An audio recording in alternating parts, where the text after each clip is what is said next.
Warning, the following podcast is brought to you by dads who are still figuring out how to fold a fitted sheet. Welcome to the All Pro Dad Podcast. Hey, welcome to the All Pro Dad Podcast. I'm Ted Lowe, and I'm joined today by my buddy, Mr. BJ Foster. Hey. BJ, I'm going to give you some statistically common things that couples fight about. And you're going to tell me if you and Elizabeth have ever fought about this. Okay, you ready? Okay. Number one, public walking speed. Probably, because I'm a faster walker and I've got longer legs than she has. So I can't think of a specific time, but I'm sure in 19 years of marriage, that one probably has come up. It's come up. Mm-hmm. Yeah, we both are electric chihuahuas, so we're both going fast. So we're fast. Posting less than perfect photos. Yes, 1,000%. In fact, recently, our car got stuck in the mud and I was in the driver's seat and I thought, okay, if I go down this hill, hit the gas, I'll be able to get out of here. And I didn't realize that my wife was walking and said, hold on. And I hit the gas and mud just coated her face and her hair and everything. And so fortunately the car got out. Yeah. She got in the car. I took a couple pictures of her. She thought it was funny. I sent it to her friend that she was talking to on the phone. But then I posted the picture. Oh, you got to show me later. I posted the picture on a, we have a homeschool. We'll put it in the show notes. we have a homeschool co-op page or, kind of thing. Right. And I posted it there. And boy, all these moms were like, you posted that picture of your wife here? You're the meanest person ever. And so I saw my wife later on and I was like, hey, you might want to go to band and check out. And she went and she's like, did you post that picture? And she started hitting me in the Yeah. So, that's, I usually agree with only Elizabeth, but how do you, it's selfish to hold that back. Right. From the world. Right. Yeah. But you kind of wish you had been selfish though, right? And I thought it was kind of adorable too. I kind of thought she was adorable, covered in cake. She didn't think of herself. She does not think highly enough of herself, right? Yeah. Closed caption or not? No. Neither of us are into having the closed caption It never goes off of our TV. It's fantastic. It's always on. Always. Why? Because it started with the British shows. We just weren't tracking. Lord of the Rings, we're like, I just don't get it. Right. Yeah, and we're finally like, let's just do this together. It's so loud at my house. I don't want to tell everybody to shut up. What about this? One person's alarm going off when the other one's still trying to sleep. No, but she could definitely get angry at me because I am the alarm goes off at 6 a.m. and then I hit snooze on it for the next hour and a half. Oh, yeah. I'm that guy. Yeah. So I feel bad about that, but she's never made a big deal about it. She just kind of lets me do it. Nancy has a 5:45 workout class that she has to drive 15 minutes to, and it angers me at her every single time it does it. I got to get past it. The last one is, how do you respond when your wife is sharing something going on with her? Something tough. Oh, yeah. Yeah.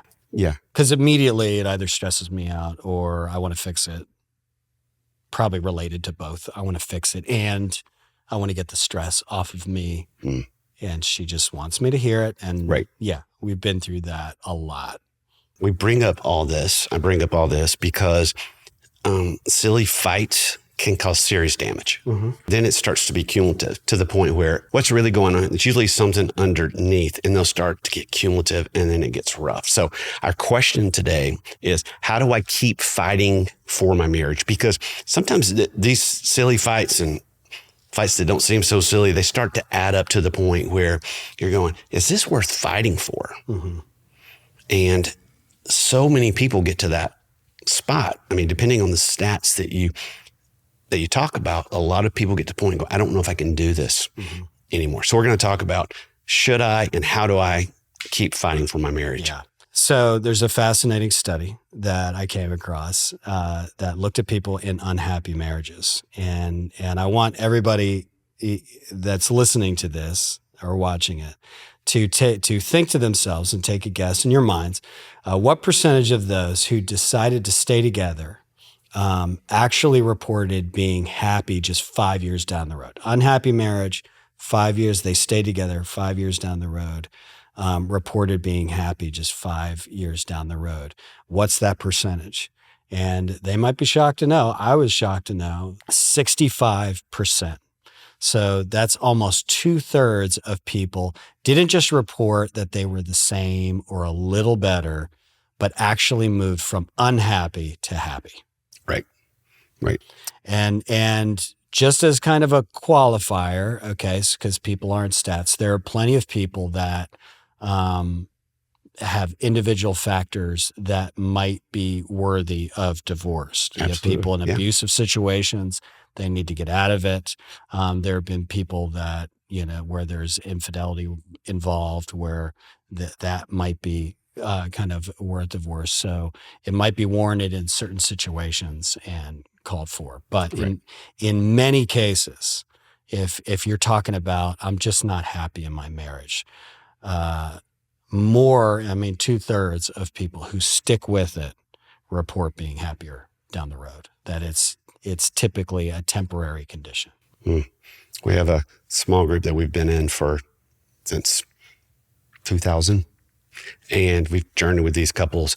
And I would dare say every couple, there's 5 of us, every couple hit a spot where they were just like, the only reason I'm staying is because I said I wouldn't get a divorce, which, boy, that's a sad state of affairs. And now you watch them on the other side, a lot of the stress of kids, a lot of the stress of trying to make something of themselves in terms of their careers. They're doing great. Yeah. There's just something about going through tough things together that binds you up. Yeah. Right. Well, it's like the sociologist named Linda Waite from the University of Chicago who did this study that we were talking about, and she concluded with permanent marital unhappiness is rare. Right. Rare. Right. Well, there's a study out that shows it's like a U shape. Imagine you're doing a U shape and, you get married and you're really, really happy. And then what happens for a lot of marriages, not every marriage is different.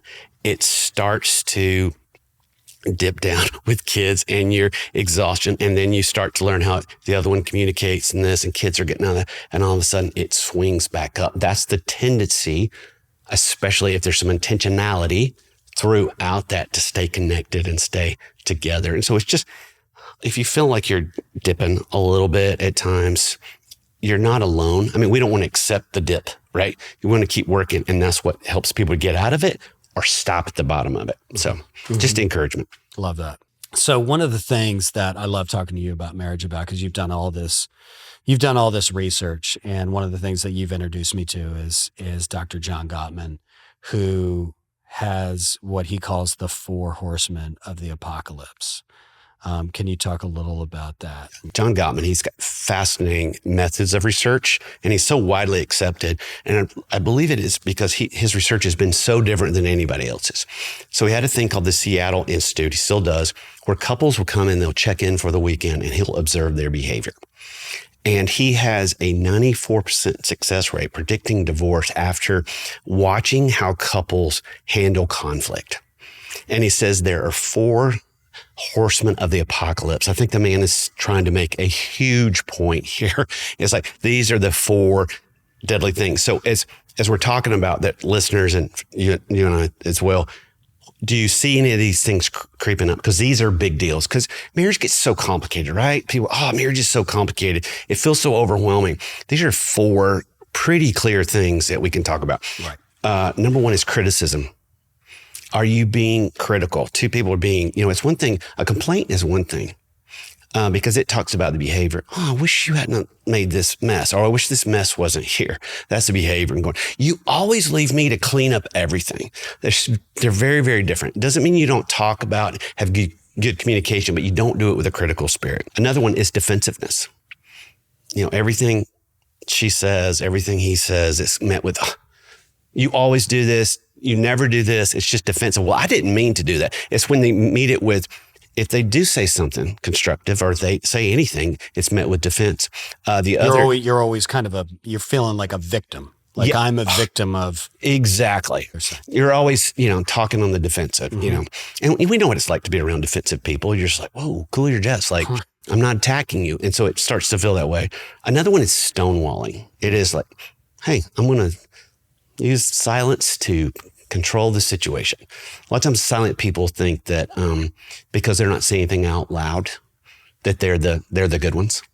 There's another term called silent but deadly, and that's about something else. And it's the same thing. It is, I'm going to use power because I'm not going to talk to you. Mm-hmm. I'm not going to talk about this. We're never going to get past it. And people that are communicators and want to talk, it's so frustrating. But I feel like even though they're silent, they're communicating a lot. Oh, 100%. It feels almost like they're communicating maybe the other things that you talked about in their silence. Oh, they're communicating your criticism. It's all those things. Because it's screaming disapproval of you, not me, of you. It shuts down all communication. I mean, how, helpless does somebody feel when someone's stonewalling them out? Mm-hmm. The fourth one, and this is the worst of all of them, is contempt. That is disdain for somebody. I've just, just that guy. And she always, I was talking to a couple other day and I said, tell me when you guys got together. Like, what do you love about each other?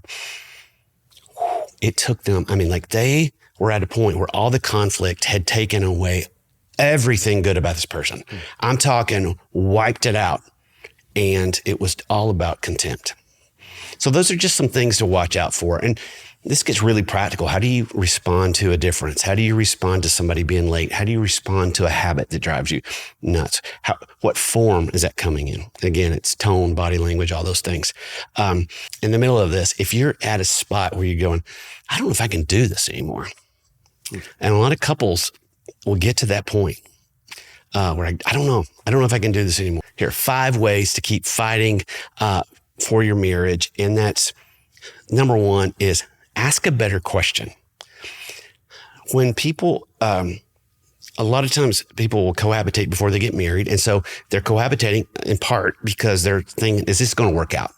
I just want to see if this has worked out. Marriage has got so much, there's so much weight to it. Is this going to work out? And then they get married and they don't change the question. They still got an exit strategy. They're still thinking about the escape hatch. And even couples that didn't live together before they got married, you can have this thing. Is this marriage working for me? And a more powerful question is asked, what am I doing to make this marriage work? All of a sudden the ball's back in your court. It's just frees you up from focusing in the wrong direction. Yeah. It reminds me of, there was a small group of guys, men who lived together who were all congressmen and senators, and they were on opposite sides of the political aisle, which is really interesting. And they used to meet weekly in a small group together. And they had a rule called the 90-10 rule. And it was, if the other person is 90% wrong and you're 10% wrong, then you take responsibility for your 10% before you ask for them to take responsibility for their 90.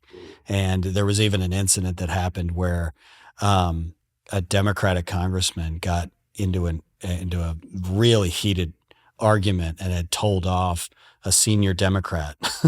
And he was explaining the story to the small group.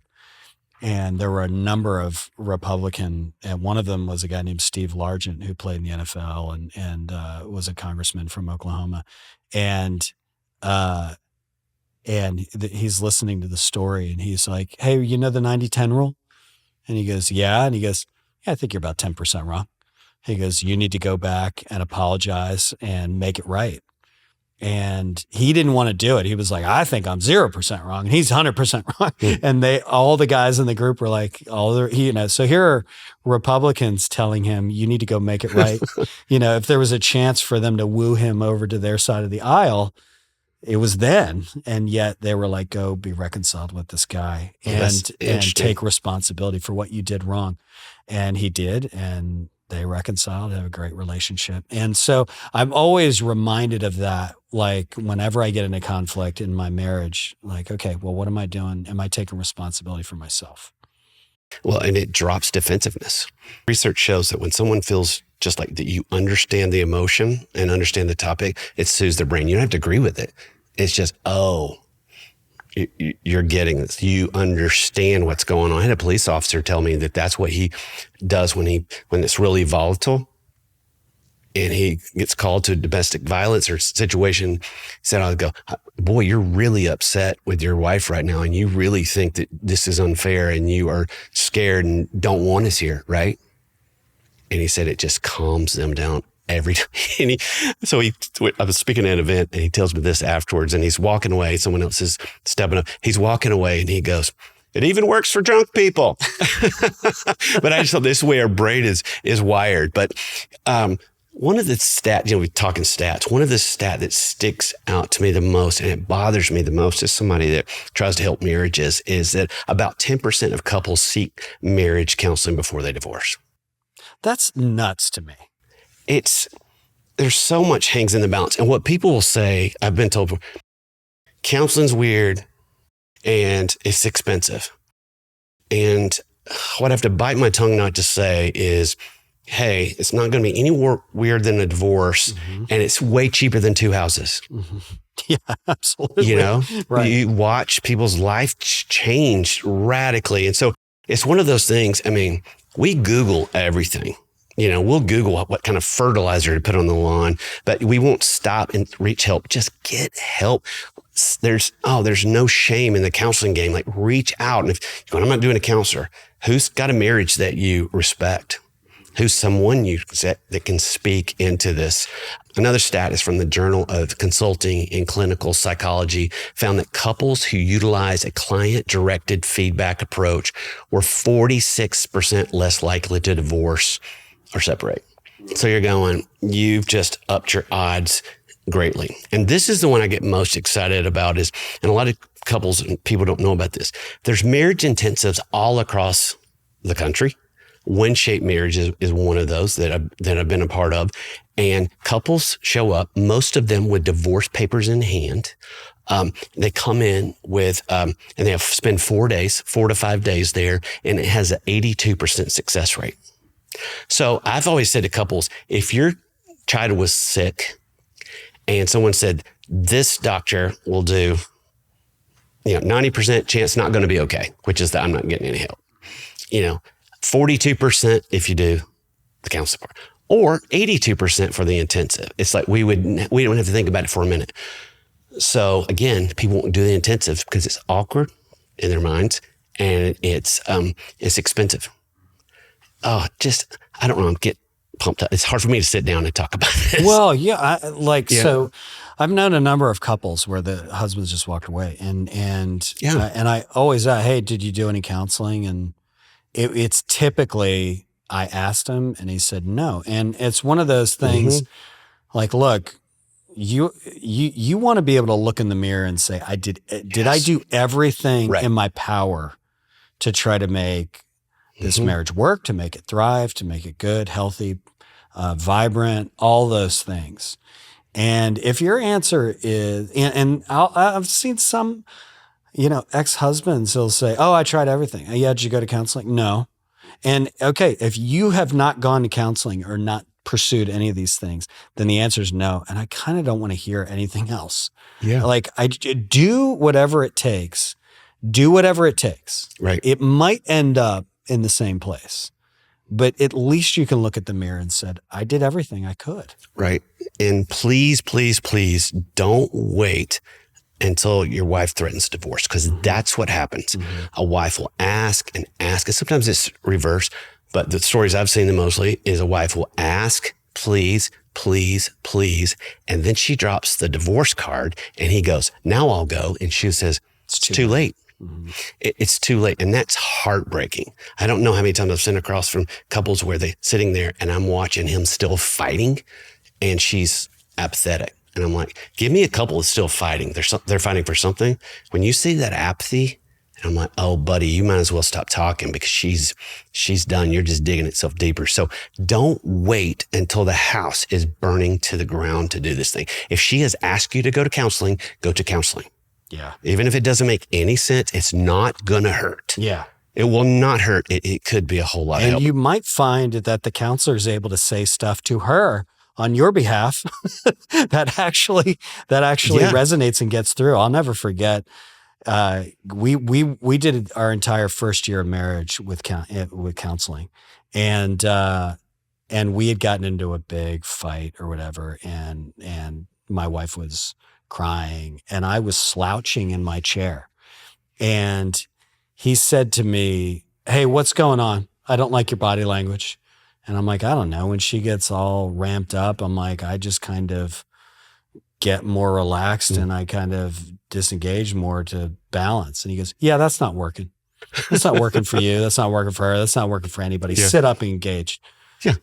and yeah, but then he was able, and that was a great challenge to me. He's like, "This is what you need to do instead." Right. And very helpful. But then he was able to say stuff to her like, yeah, she was doing things. And he's like, "Yeah, that seems like a great way to blame him for everything." And right. And it really helped. I was like, oh my gosh, I feel like I couldn't have said that. He could. No. She couldn't have said that to me. He could. And it changed everything. And that wasn't even, we didn't even feel like we had any problems. Mm-hmm. But we were just in there, and these little words of wisdom, helped us navigate 10 times better. Absolutely. And so much of marriage is a choice. Like, we can choose to love better. Like, we can do with more. So get help. And that's not just as a couple. I'm a big fan of individuals going and working on yourself, because sometimes you come in, you're just working on this issue and you go, no, the issue is not the issue. You need to go get help. They need to go get help. But if you're going, well, they won't go. Well, you go. You go. As you get better, the marriage gets better. A lot of the times, right? A lot of times there is no A plus B equals C when it comes to marriage. Another thing is, and this is going to get a lot of pushback. I've asked this on social before, and people light me up a little bit, but take divorce off the table as an option. Now, again, they light you up about that? Oh yeah. Marriage is not a trap, and I get what they're saying, right. And there's some truth to it. And it's like you were saying earlier, we all know situations. It makes sense to a degree that we all know marriages that was the option. Divorce was the option. Abuse, infidelity, those types of things. But for a lot of couples, all it does is it keeps you from working on your marriage. Counselors say it's very limited what they can do as long as divorce is on the table as an option, because all they're looking at is the exit strategy. And so counseling becomes this thing not for reconciliation, but justification. We tried everything. We even tried counseling, and it didn't work. Right. And so for it to give it its best shot, you've got to take that off the table, at least temporarily. Yeah. But I would say for most of us, don't ever put it on there. Yeah. And that's where and I do want to say, yeah, I know a lot of couples who have experienced infidelity and have worked through forgiveness and are married to this day and have great marriages. Absolutely. And so we're not advocating that just because there's infidelity, that unrepented infidelity. Right. Yes, exactly. Serial. Yeah, I'm glad you pointed that out. Absolutely. Because there's some of the best stories are restoration stories from that, right? Another thing, and I get excited about this one, and it is take some vacations from your issues. Mm-hmm. Because we have so, in the marriage help space, talked about communication. If we talk, it'll lead to connection. And the research says that words don't always lead to connection, but connection almost always leads to words. And so having a break from your issues gives you a space to say, hey, the issue is not more important than us and who we are as an us. And I'll never forget, our friends came over the night before they were about to leave for a vacation, just the two of them. They had gotten a babysitter, and they were like, we don't even know if we want to go. And we're like, we'll go. Like, what do you mean? And they had been fighting about whether to stay in their house or to sell it. And they said, we think we're just going to go and fight about it the whole time. And I say, why don't you take a vacation from talking about it, take a break from it? And these very intelligent people look at me and go, can you do that? Because again, we've talked about if you haven't resolved everything, right, figured everything out, then everything else is on hold. I mean, sometimes people won't come to a marriage retreat because they haven't talked it all out. Well, that's why you go to a marriage retreat, or at least part reason. So take a break from that. And have times where you're just laughing, where you're going, we're going to go on a date now. We're not talking about roommate stuff. We're not talking about this thing we're going to fix. We're going to laugh and remember why we liked the other one. Yeah. And it's important. It's so important. Yeah. I'll never forget kind of getting married. And this is, you had seen, it's like a bigger kind of a thing, and I'm going to take it down to a smaller thing. Good. But you get into an argument, and I heard so many times before I got married, don't let the sun go down in your anger, work out all your issues before you go to sleep and all this stuff. And I get it. I understand it. It's a good principle. I get it. But I just feel like it's better for us to get some sleep. A lot of times we go to sleep and we wake up in a completely different space. And it's like, you know what? I thought that was a big deal last night, but yeah, whatever, however you want it. Yeah. it's fine. I do think it's important maybe not to go to bed with contempt or anger. Yeah. You know, you can kind of Right. go, all right, we'll talk about this more tomorrow. I love you. Good night. Yeah. You know, if you can, even if you're angry, just, okay, I love you. Yeah. Good night. Good night. Let's go to sleep and see how just that kind of getting some rest and then coming back to it later, I think is. Because it just gets worse sometimes. It does. You've got this. It's 4 a.m. and then It's getting legalistic on the principle is don't let it fester. Don't let it boil. Well, how do you do that? Well, you talk in constructive, loving ways. When do you do that? When you're not exhausting, you're not getting anywhere soon. You go, let's take a break. We'll come back. You know, as long as you're not using it as an excuse to avoid, but you're exactly right. I always feel like that is a recipe for disaster. Mm-hmm. Your brain and body is set up to lose, friend, right? Another one is to surround your marriage with people who are for your marriage, not just you, but are for your marriage. Nobody divorces in isolation. They get a group of people or a person around them to agree with them that this is the right call. I don't believe anybody has a healthy marriage or great marriage that are not surrounded by good people who are fighting for their marriage with them, that will say the hard things to them. This group of friends I keep bringing up, they're the ones that are going to tell us, hey, listen, I mean, my buddy Brad especially, he will call me on it. And Nancy and her friends, they will call each other on it. It's just, and you see in other marriages and you're talking on a regular basis, it's just so powerful. Like, who are the people around your marriage? That's a good gauge. Right. And how many of them are for your marriage? I think that's so, it's kind of like if you thought about your own personal physical health and okay, now I'm going to surround myself with poison and ingest that. It's basically the same thing in your marriage. You're just going to be, in the comments section, there are a number of marriage posts where I was getting in debates with guys because there are guys that show up and complain about their marriages and it's 4 or 5 lines. And there was one particular guy that would get on there and be like, well, you need to leave her. And I would debate him back and forth. And he's, he would say, you're not telling them how it really is. That's why that's why they're listening to me and not you. And I finally said to him, I said, look, you are getting 4 lines of this person's life. You are getting a very limited view of this person's life, not only a limited view of his perspective, I mean, a 4-line view of his perspective. You're just getting his perspective and not the perspective of the entire marriage. You're not getting her perspective or anything. And you think that it's okay for you to come in and tell him to make a life-altering decision with that little amount of information. Like, you don't have any right. None of us have any right here to tell a person whether they should be in the marriage or not be in the marriage.